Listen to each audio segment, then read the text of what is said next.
বাপ, সাইদ রে, তুই চলে গেলি, চলে গেলি, কিন্তু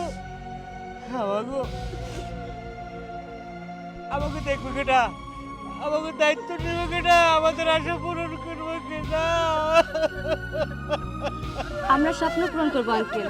আজ হায়নাদের গুলিতে এক সাইদে রক্তে রঞ্জিত হয়েছে রাজপথ।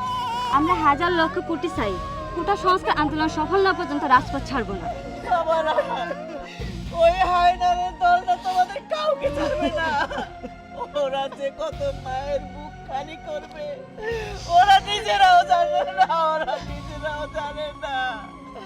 আমার সাইদ বাবা, বাবা রে। মাগো, আমি আমার এই প্রাণপ্রিয় ভাইটাকে